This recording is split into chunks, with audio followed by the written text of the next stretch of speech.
Cricket खेळण्यामुळे गेले ना तर वय तुमचं माझं बहुतेक एकच असेल. तुम्ही लढदाखट आहात. माझे गुडघे गेले म्हणजे माझं डोकं काय गेलेलं नाही. गुडघे राहायचं मेन कारण म्हणजे तुमचं निरादेवर धरण आणि धोंबलकवडी धरण या डोंगरात साध्यात मी पायी फिरलेलो आहे. पोलीस संरक्षण न घेता फिरलेलो आहे. त्रास होणारच ना बापू, साहजिकच आहे. रग होती अंगात, क्रिकेट खेळत होतो, मी व्यायाम केला, त्यामुळे तेव्हा काय वाटलं नाही बाबा आता अंगाशी येते. मंत्रालयात गेलो, आपल्या सगळ्यांच्या कृपेने 42,000 मतांनी मी पहिल्यांदा निवडून गेलो होतो. मंत्रालयात त्या काळात लिफ्ट काही चालू नसायचं. लिफ्टमध्ये बसायची भीती वाटायची म्हणून मी 6 मजले वरनं खाली खालनी वर सर्व मंत्र.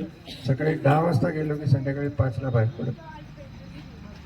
आणि म्हणून आज गुडघे गेलेत. आपल्या परवानगीने बसून बोलायची मी परवानगी मागतो, आपण द्याल अशी माझी अपेक्षा.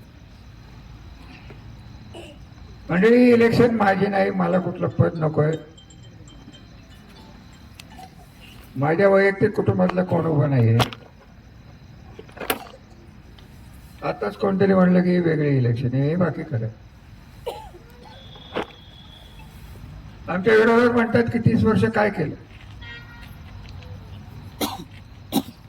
इथं पंडित काका बसलेत. पंडित काका 30 वर्षापूर्वी हे कमी घेण्याच्या आधी तुमच्या ग्रामपंचायतीचं उत्पन्न किती होतं आणि आता किती? 26 लाख झाले. नाकात गेले. पूर्वी हजारात होते पण नाकात गेले. हे कशामुळे झालं? शेजारची बिल्डिंगच होती. मला आठवतं की जयराज नाईक निंबाळकरांनी इथं पाईपलाईन केली होती की ते काय सोडायचे आणि काय हाल व्हायचे ते मला माहिती आहे. आठवण असलं तर बघा तुम्हाला. हे मला विचारतात 30 वर्षात तुम्ही काय केलं? पाणी तर आणलंच, इंडस्ट्री आणली, शिक्षणाची सोय केली. मी लहान होतो पण दुसरीत बाजारांच्या शाळेत, तुम्हाला कोणाला माहित नसेल राजवाड्यात ही शाळा भरायची. ती मुराजी कॉलेजची भव्य इमारत तुम्हाला दिसते, ती वाड्यात भरायची. ही पलटण एज्युकेशन सोसायटीची अवस्था आम्ही बघितलेली. इथे तरुण पिढी बसले. तुम्हाला वाटतंय की असंच असतं, असं नसतं, ते नव्हतं. आज ॲग्रिकल्चर कॉलेज आहे, मुराजी कॉलेज आहे, इंजिनिअरिंग कॉलेज आहे. पुढे कदाचित आपण वैद्यकीय महाविद्यालय इथे काढू, खाजगी काढू. सरकारी काढायचं काय आपल्याला कारण नाही. सरकारी आपल्या जिल्ह्यात आहे त्यामुळे सरकारी काढायचं काय आपल्याला कारण नाही. 30 वर्ष काय केलं? जे काही केलं ते घालवायला हे आले. निरा देवघरच्या पाण्याचं तुम्हाला सांगितलं गेलं की मी आणलं पाणीदार खासदार. धरण झालं 99च्या आसपास सुरू, उशीर झाला 2009 पर्यंत. हे मान्य. प्रकल्पग्रस्तांचे प्रश्न सोडवणे हे आयत्या वेळावर आयत्या पिठावर रेघा मारायला हे ग्रस्त आले. आज पाईपलाईनचं पाणी तुमच्याकडे येणारे सांगतात, येणारच आहे पाणी. धरणच नसतं तर पाणी कुठं आलं असतं.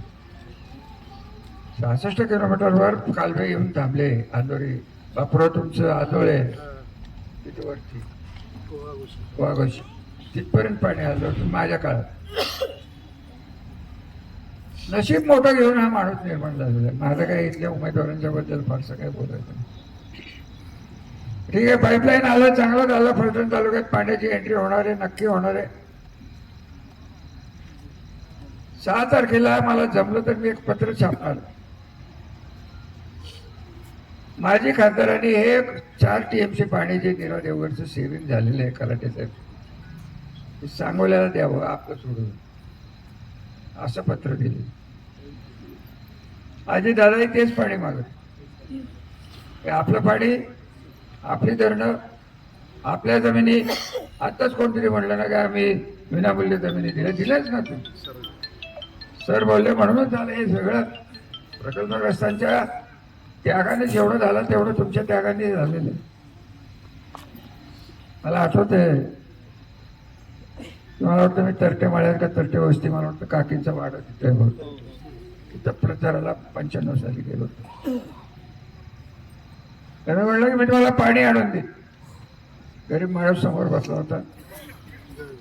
अरे हे तर याला तो ओळखतो, त्याला तर चांगलाच ओळखतो. फौजी नाही आताडे आमचा बोलीवाला आहे दाढी दाढी केस तो नाही, हे नव्हता.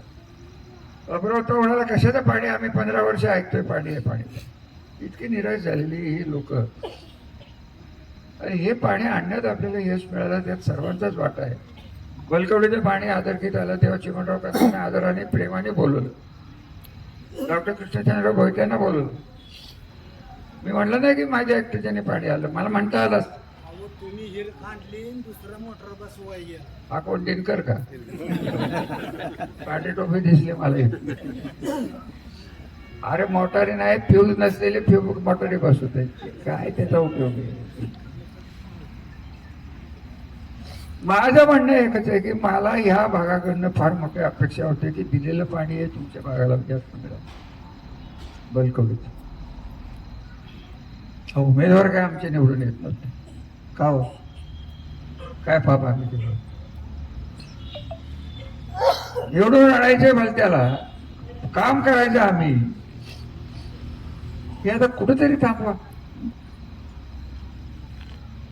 आम्ही काम केलं हे बघत तर मान्य आहे ना तुम्हाला का ते अमान्य? देवघरचं पाणी सांगोल्या, बलकवडी मीच बांधली. बलकवडीचं पाणी कोणाला माहित नव्हतं. कृष्णा नदीत दोमच्या वरती पाणी आहे, जे पाणी पुरावाटे पुढे जाते हे शोधून मी काढलं.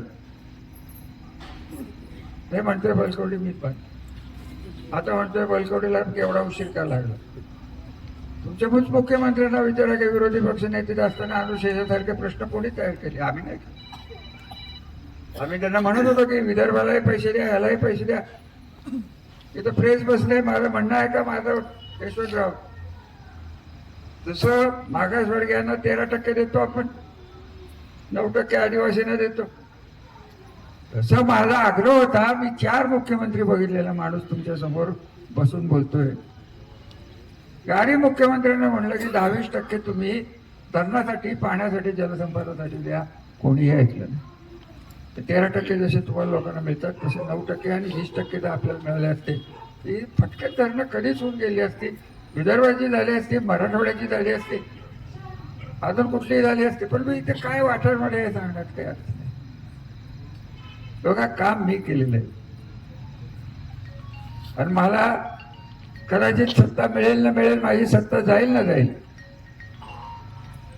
पण तुमच्याच शेजारी असलेल्या बीपी गावात जेव्हा म्हाताऱ्या कोताऱ्या मी त्या पाण्यात खाली उतरलेल्या बघितल्या आणि पाण्याला ओवाळत बघितल्या, त्यांच्या डोळ्यातलं पाणी जे बघितलं, हे माझं समाधान, केलेल्या कामाचं कौतुक या रणजित नाईक निंबाळकराला 500 वर्ष नाही 500 पिढ्या मिळणार नाही. इंडस्ट्री तुम्ही आणली, त्यांनी आणली, ते म्हणाले शरद पवारांनी आणले. अरे पण शरद पवारचं नेतृत्व मीच मानलं होतं.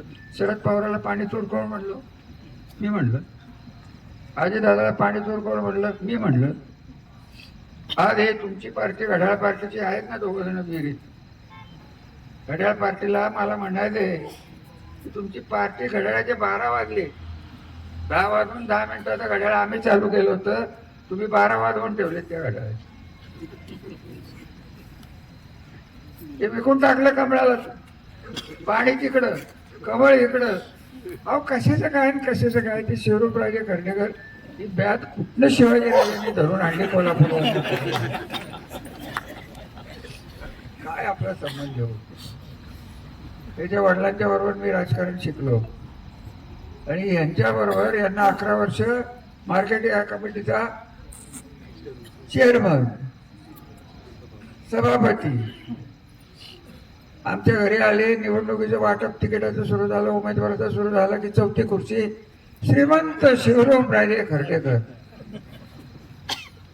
घरातला मानला, त्यानेच आम्हाला थर्ड लावला.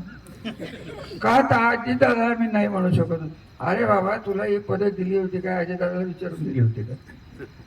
तुला एवढा आम्ही मान दिला, सन्मान दिला, कशाचं काय घेऊन बसलो? भारतीय जनता पार्टीला मी ओळख की पुण्यात राहिलेला वाढलेला जन्मलेला माणूस आहे. भारतीय जनसंघ काय होता तिथपासून या विचारसरणीचा हा पक्ष आहे. हे कुठल्या विचारसरणीत बसतात? हा मला आत्ता इथे येताना एकाचा फोन आला, बघा नाव नाही सांग, कशाला धावपळ करतोय, तुमच्याच भागातला मुलगा आहे.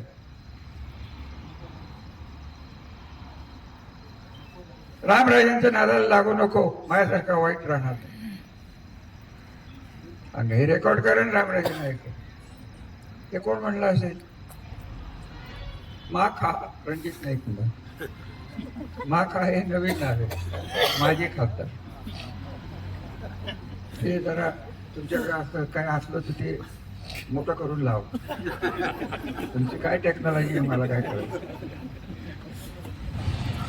मला दहशती गाली लागायचे का सुखाने लागायचे हा निर्णय तुम्हाला. मिळालेलं पाणी अहो आता तुम्ही भांडणं गेला जाऊन बा तर तिनकर उद्याचा आले का कुरवलीचं? अरे कुरवलीचं आले का? आज तरी येतातच की गटात असेल नाही तर त्यातात. पाणी काळं भोर झालंय बापराव, झालंय की नाही बोला? तुमच्या वेळेला पाणी काळ, तुम्हाला काय वेळ, तुम्हाला दहा वेळ, आणि हा म्हणतोय मला मत द्या आणि तुम्ही देताय का? तर रात्री 5,000 आले खडखड खडखड.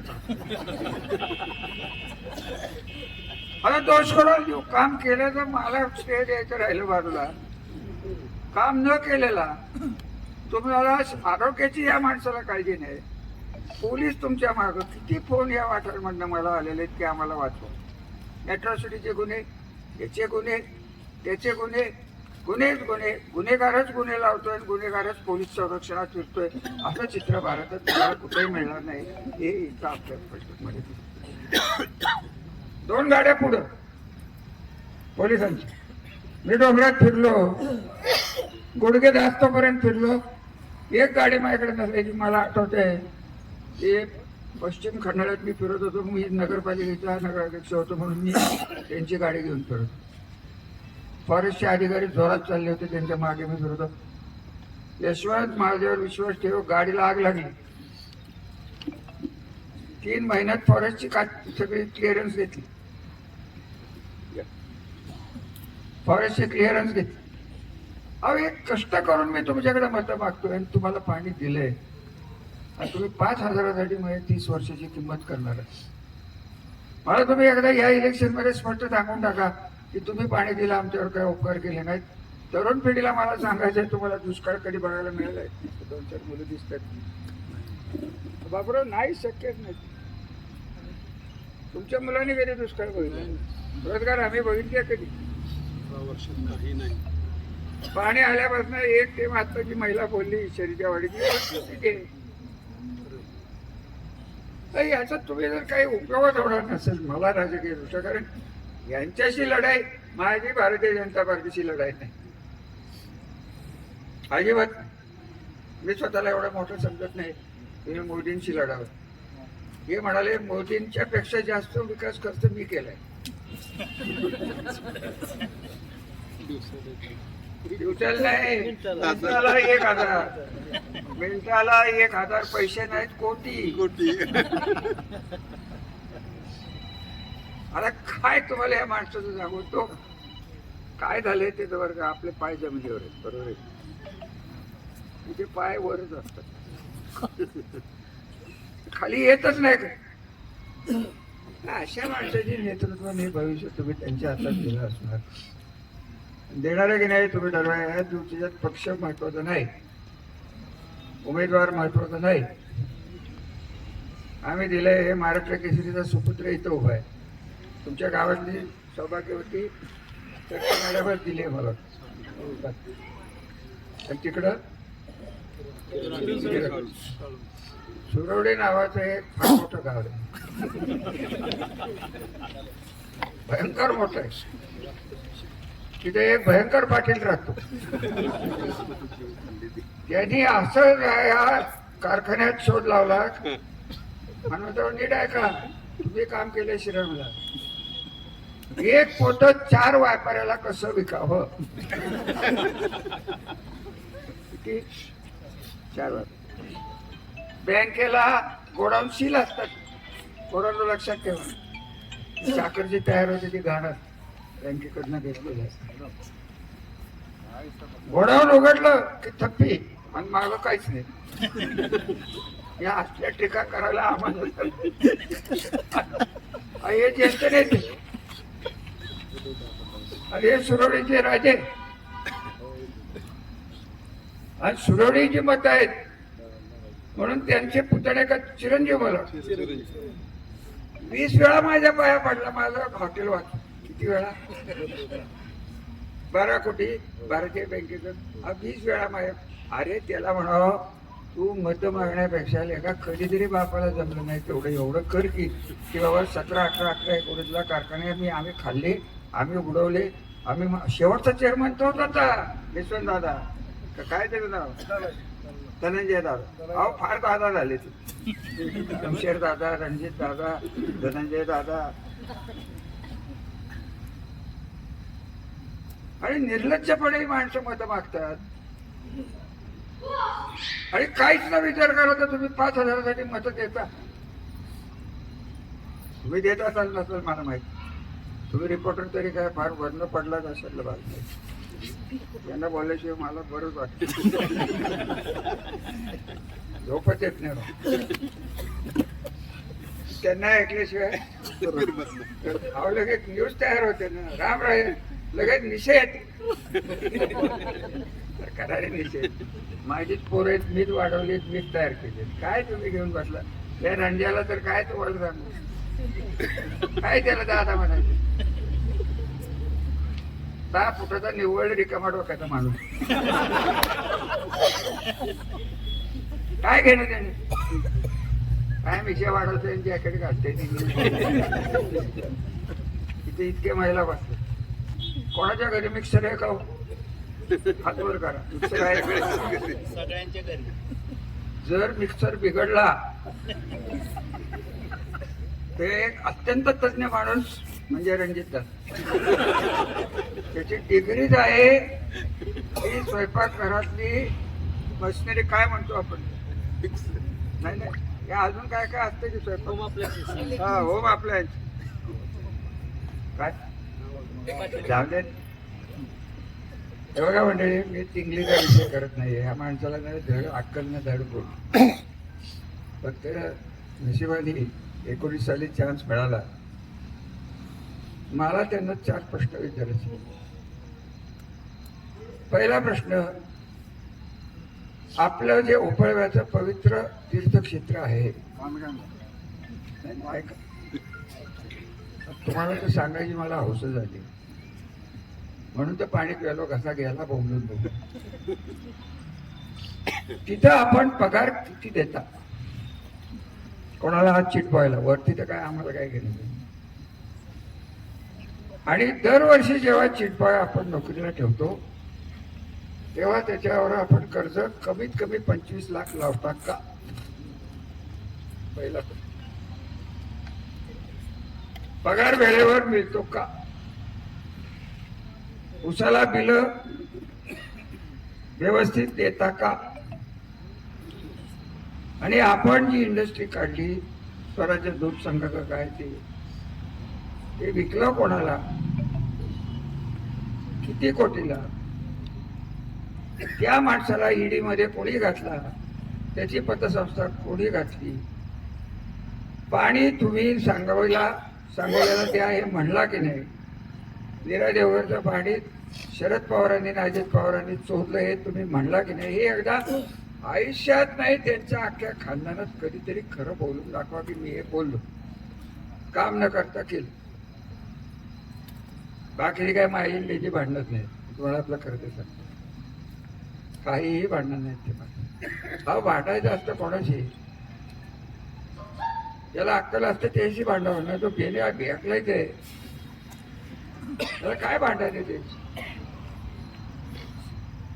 आता अशा माणसाच्याकडे जर तुम्हाला पाहिजे असलं तर माझं स्पष्ट म्हणणं आहे तुम्हाला मतं टाकायचं स्वातंत्र्य आहे, पैसे खायचं स्वातंत्र्य नाही आहे. जर येत कदाचित कोणाला जर पापच डोक्यात आलं माझं म्हणणं आहे, माझ्या आयुष्याची किंमत 30 वर्ष मी तुमच्यासाठी काम केले, त्याची किंमत तुम्ही एका रात्रीत 5,000 करणार. माझी 30 वर्ष द्या की माझ्या आयुष्याची. माझ्या मुलाबाळांच्या बरोबर मी आयुष्य काढलं. मी तुमच्या मुलाबाळांची चिंता करतो. तर कारण असं आहे, ते बसलेत महाराज, यांचे हाल बघितलेत मी कळमवले, समोरच बसले. मस्जिद मंदिरात येत होतो की नाही रे बाबा? शशिकांत शिंदे आणि ते मित्र, तो बांधतोय 6,000चा फ्लॅटून हा बसलाय एका गोलपटावर झोपायचं. तुमचं खोटं खरंय का रे बाबा? हो मग होतं. हवा अशी किती उदाहरणं. सर्वसामान्य माणसाची चिंता करत करत करत ही माणसं व्हायला पाहिजे, इकडे आपल्याकडे आणायला पाहिजे, कमीत कमी 4 महिन्याचं पाणी द्यायला पाहिजे. फक्त मुलांना शिक्षण घेऊन जमणार नाही, त्यासाठी नोकरीची सोय करायला पाहिजे. या सगळ्या गोष्टीचं प्लॅनिंग करायला जे लागलं, त्याच्यात ही 30 वर्ष गेली ना. 30 वर्षाच्या नंतर हा राक्षस जर इथं आला तर तो पहिलं काय करेल, तो श्रीराम कारखाना बंद करेल, साखरवाडी बंद करेल, पाणी सांगोल्याला नेईल. आणि तुम्हाला काय मिळेल? परत रोजगार हमी. आता मला बापराव म्हणले, एक फोन केला तर एक आमदार निवडून आले, त्यांना भेटायचं आहे आपण. त्यांनी सांगितलं की देऊन कोलकवडीचं पाणी कुठं खडकीला ना, खडकीच्या तलावात सोडलं. त्याचं गाव कुठलं? धुमाळवाडी मला वाटतं. त्याला पाणी कोण देतं? मी. आणि हा सांगतोय, अरे बाबा, आमदार झालाय, फार मोठी माणसं या फलटण मतदारसंघात ना आमदार म्हणून मंत्री म्हणून निवडून गेलेत, मी सोडून. तर नीट वाग. सालकरी गडी असल्यासारख्या माझी खासदाराच्या मागं का शेपूट बनून राहतो? स्वतःचं डोकं वापर. त्याचे वडील फार चांगला माणूस होता बापूराव. कोणाचे नाव काय? फार चांगला माणूस, सुधाकर माहिती आहे, सज्जन माणूस. हा सज्जने नाही, दुर्जन आहे, हाही निर्बुद्ध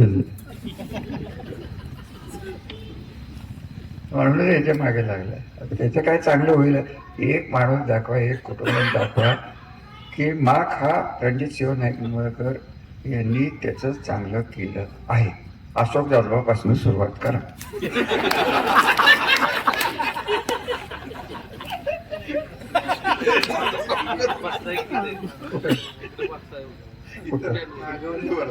का प्रभारी आहे का? आगवण्याचं काय झालं? सुखी आहेत ती.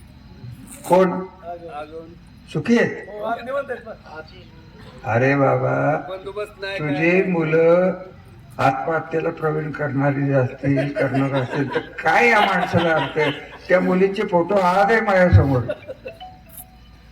काय बोलतो? आणि ही माणसं तुम्ही वर वाढवून ठेवता. काय विचार करताना आपलं माझं सोडावं तुम्ही. तुमच्या कृपेने मला बरंच मिळालं. मला काय घेणं देणं नाही राहिलं, सत्तेचंही राहिलं नाही, कधीच नव्हतं. शरद पवारांना मंत्रिपदही कधी मागितलं नव्हतं, मिळत गेलं मला. शरद पवारांनी माझं मेरिट बघितलं म्हणून मिळत गेलं, काम बघितलं म्हणून मिळत गेलं. टिकत राहिलं, जिल्हा सांभाळला, सगळं सांभाळलं. हे काय करतात? काही करत नाहीत. हे स्वतःच्या ताकदीवर या राजकारणच करू शकत नाहीत. त्यांना मानशी पार्टनरशिप करायला लागते, तरीच तर राजकारण. कशासाठी हे करायचं चाललंय? मला तुमचीच दया यायला लागली. मी तुम्हाला खरं सांगू, माफ करा, मी मतं मागायला आलो आणि तुम्हालाच लेक्चर बघतो. तुम्ही काय वाढवून ठेवलंय हे तुम्हाला कळत नाही. आणि ह्या इलेक्शन मध्ये जर हे तुम्हाला कळलं नाही, ह्याच पद्धतीने झालं तर त्यांचं कल्याण होईल, पण तुमचं काय होईल हे त्यांनी इथं बसलेल्यांनी, जे ऐकत असतील त्यांनी सगळ्यांनी विचार करून मतं टाकावीत. एवढीच माझी विनंती. मला द्या म्हणत नाही. माझ्यासाठी मतं मागितलीत, दीपकराव चव्हाणांच्यासाठी मतं मागितलीत, माझ्या भावासाठी मतं मागितलीत. आमच्याकडनं काय वाईट झालं ते तरी सांगा आम्हाला. एकाने उठून सांगा. ज्यांनी वाईट केलं नाही त्याला घरी घालवायचं. जो काहीच करत नाही, नुसतंच वाईट करतो त्याला दिल्लीला पाठवायचं. तुमच्या कारखान्यावर पाण्यावर कारखाना बोलत आहे. दादासाहेब हे सोडून द्या तुम्ही. विषय असा आहे की त्याला किंमत राहिली की नाही हा खरा विषय. एवढं सगळं करून जर किंमत न करणाऱ्यालाच मिळणार असेल तर कशासाठी करावं. 5,000 रुपये माझ्याकडे पण आहेत, मी देतो की, फक्त माझे घेणार का, त्याचे घ्यायचे नाहीत, ते तो 5,000. असं हे नाही इकडनं हे घ्यायचं. मला तर कित्येक गावातनं कळलं की आम्ही जागा आहे दाखवण्यासाठी गावात लाईट लावून झोपतात. कधी तर तुम्हाला माहिती आहे, लाईट घालवता का, वाट बघता का, मेणबत्त्या लावता का, उदबत्त्या लावता, काय करता, फटाके लावून घ्या की पैसे त्याचे. काय नको काय. चिमणरावने आमची लढाई झाली, मर्दासारखी लढाई झाली. हे असलं कुठं फुटकळ बाजारी राजकारण तेव्हा नव्हतं. विकासावर बोललं जात होतं, विकासावर मतं मिळत होती. गरीब होती आमची माणसं मतदार. तुम्ही सुशिक्षित आहात, ही तरुण पोरं काय बघता रे तुम्ही. मुली बसले काय बघायचं असतं मला तरी शिकतो. हा ताई तुम्ही तेच बघत होता, मी बघितलं.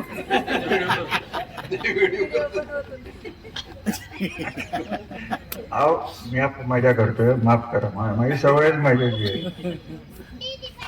मला काय म्हणणं आहे की तुमच्याला इतकं पुढे या तरुण पिढीला कळत नाही हे काय चाललंय. तुम्हाला अमेरिकेला जाणं, आम्हाला आमच्या काळात मी 4 डिग्री घेतलेला माणूस आहे, मला अमेरिकेत जायला जमलं नाही. तुला वाटारमध्ये बसून अमेरिकेत जाते, एवढी तुमची परिस्थिती आम्ही इथे आणून ठेवली. किती मुलं दाखवू तुम्हाला ट्राय बघायला. काही मुलं मला ऑस्ट्रेलियाला भेटली, सिंगापूरला भेटली, सगळीकडे जाते. काय तुमच्या पुढं पाणी आल्यामुळे तुमच्या घरात जे आर्थिक गणित बिघडलेलं होतं, हे आर्थिक सुधारल्यामुळे शाळा, कॉलेज, गाईड, मोबाईल, टीव्ही आलं का नाही आलं एवढं सांगा. आणि हेच तुम्हाला जर नकोच असलं तर मला सांगून टाका की रामराजे तुमचा कार्यकाळ संपलेला आहे, तुम्ही घरी बसा. आम्हाला बसतो की घरी, पण पैसे घेऊन मला घरी बसवू नका, विचार करून घरी बसवा आणि स्वतःच्या भविष्याचा विचार करा, एवढीच विनंती करेन. उठून उभा राहिला असतो तो एवढा वेळ बोललोच नसतो, म्हणजे तंगड्या दुखायला लागतो. आता ही नवीन स्टाईल काढली आहे, खाली बसून बोलायचं. म्हणजे काय वाटतं की पायावर टेन्शन, डोकं फुल चालू.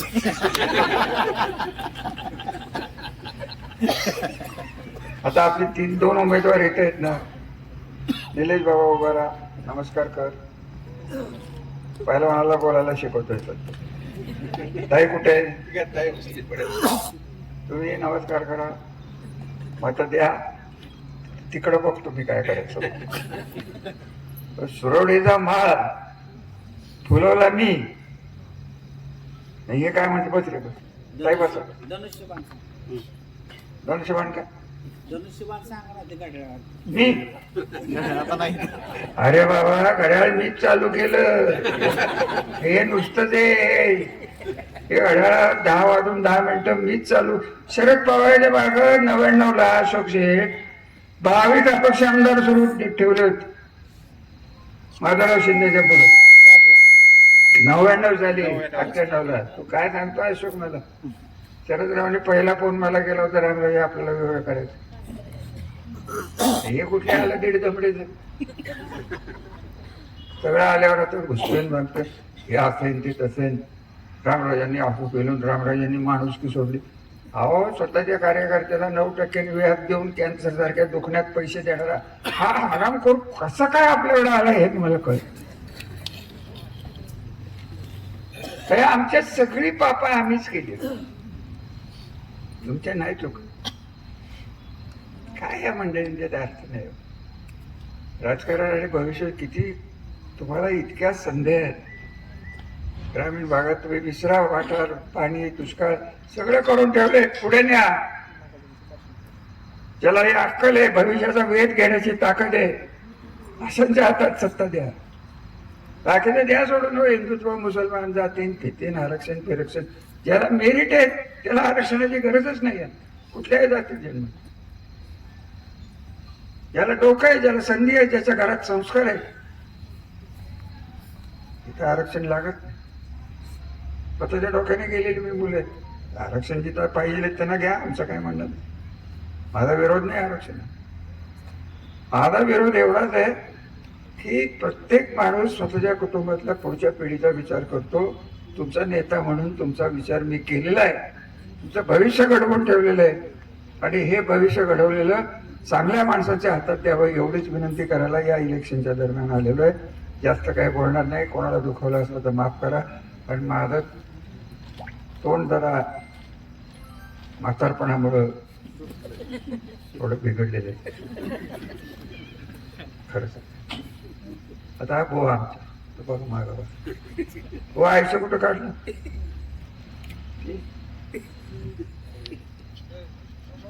दुसरा माता त्यांच्या टाटा स्टीलला कायम जाणार. काय तुम्हाला सांगू, चांगले दिवस काढले या लोकांच्यात. माझं आयुष्य तुमच्या प्रमाणे चांगलं गेलं, समाधान मिळालं, आयुष्य कृतार्थ झालो. आयुष्य माणसाचा जन्म मिळणं हे सोपं नसतं. तुमच्या सगळ्यांच्या कृपेने ह्या कृतार्थ झालेला माणूस. तुम्हाला सांगू शेवटची एक मजा, 4 दिवसाचा होतो तेव्हा माझी एक कुंडली लिहिली होती. किती दिवसाचा होतो? 4 दिवस. माणसाला किती ह्याच्यातनं दादासाहेब जायला लागतं, 32 सहस्त्र का काय असतं ना ते योधी. हा माझा शेवटचा जन्म आहे, मला मोक्ष मिळणार आहे. कोण माझं वाकडं करणार? आता तिथं ते भेटून आहेत म्हणजे मिळवलं, नाही तर तिथे तेव्हा जास्त काय बोलत नाही. वेगळीच जाऊन बडबड करायची आहे. आपण आलात, थंडी वाऱ्यात बसलात, मतदान द्याल ही अपेक्षा. धन्यवाद. जय महाराष्ट्र.